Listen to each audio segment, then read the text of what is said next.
Hey everyone, I'm Nathan, this is Sean. Welcome back to Barely Tactical. It's been long in the waiting. We're finally reviewing the Sphinx SDP Alpha. And obviously we can cut to a cool shooting montage or something like that.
So the Sphinx SDP Alpha is a offering from the same people who brought you the Kriss Vector, so that's pretty cool.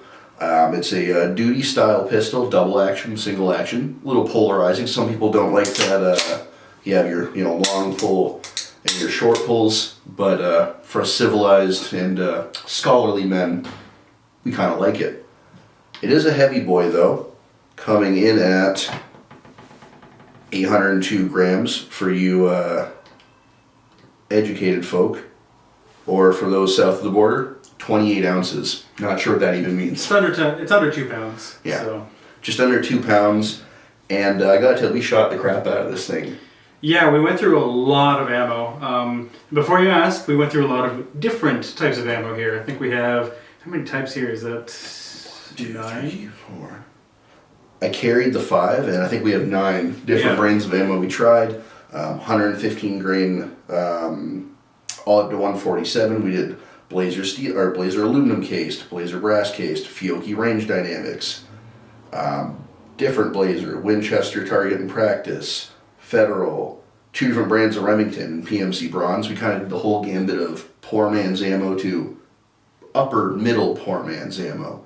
And do we have any stoppages or any problems? No, the only problems we had were with a few magazines, sadly. So yeah, this thing, it's a CZ variant, if you will, so it's a pretty copied design. It's probably 3rd place behind 1911s and Glocks, and not all magazines are created equal. We've shot all sorts of mags out of this thing, and pro mags were doo-doo. I think there's a meme somewhere about pro mags making a reliable gun unreliable. We'll try to splice that in here. But we use surplus CZ75 mags, we used Metgar, we used Metgar compact mags. We used random unbranded CZ mag with no description I bought online. All of them worked. yeah, and the sad thing is a lot of these mags obviously look very similar too, so our recommendation is if you're going to try a bunch of different magazines, try them out and then maybe mark them. Especially if you have other CZs that, well, actually you have another CZ that likes the mags that this doesn't like. So, there's a little bit of trouble in the family, I guess. Yeah, not all CZs are built the same. And the Sphinx, despite being a higher end offering, just did not like the shitty pro mags, but other ones seem to like them just fine. As far as accuracy went, this thing I thought performed quite well for a handgun. I'm not an IPSC shooter, I've never shot an IDPA match. My career round count for pistols is probably under 5,000 rounds. And this thing is about 1,500 of those 5,000. And I could keep at 10 yards within a 2-inch group if I'm not getting sloppy.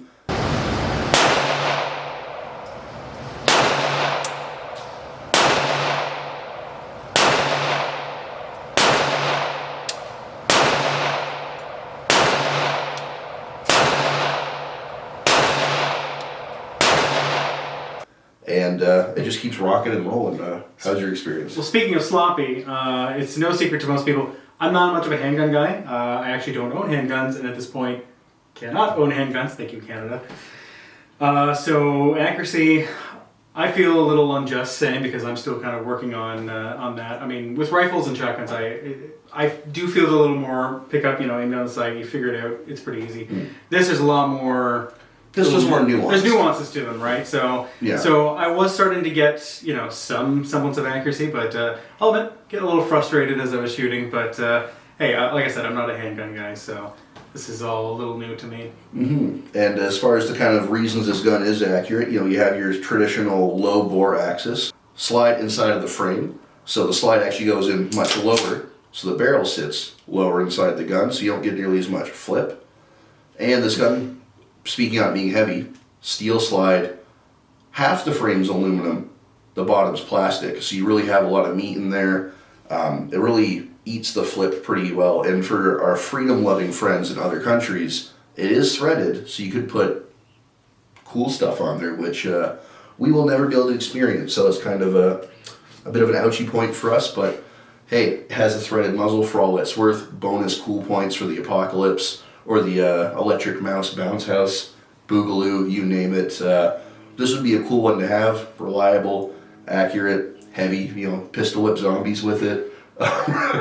Use it to hammer in nails, you name it, and it'll keep on chugging. In the case that it came with was pretty cool. You have your adjustable back straps if you have different sized hands. I have Nathan sized hands, and the starter grip felt fine. The other ones are a little smaller, so I don't know if I'd necessarily need them. You get your 2 mags. You have a super high-end, definitely not 10-cent mag loader, which does not work super well. And your little freebie cleaning kit, which mine still has the packing grease on it, so I've clearly never used it. But it's nice they give it to you. They give you this nice hard case. For Canadian laws, you can put your lock on the gun, lock on the box, meet your criteria. Yeah, final thoughts or opinions on this piece?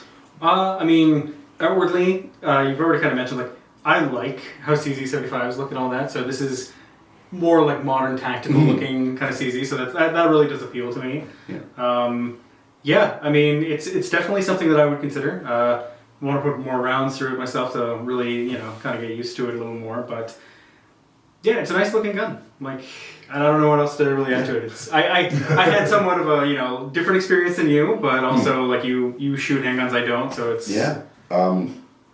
Modern CZ vibes is the hashtag for this one. It has everything you know and love about CZ. This one comes with super intuitive buttons, your decocker, your slide stops exactly where you want it to be. Your mags drop super free. They almost fly out at you. You don't have to John Wick it. You just hit the button and it launches at Mach 5. So, yeah, everything was thought out. I mean, a rail for all the lasers I won't use at my indoor illuminated range.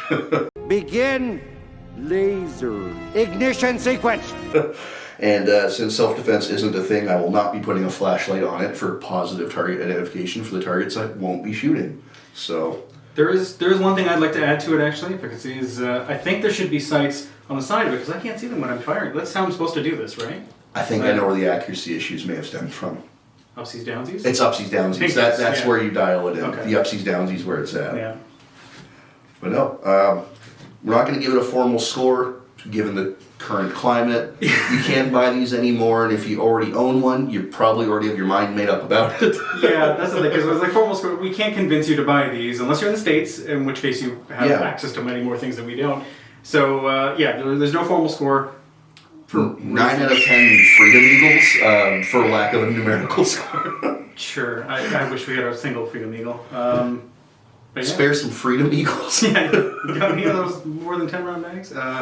Which you can't have here. Yeah, but fun gun. If you already own it, enjoy it. If you live in the States and can still buy them, buy one. Yep. Yeah. But be sure to like and subscribe, and until next time, keep your sights fixed on Barely Tactical, and we'll see you around.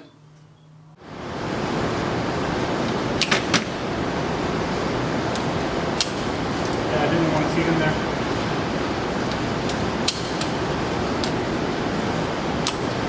Is this one of the bad mags?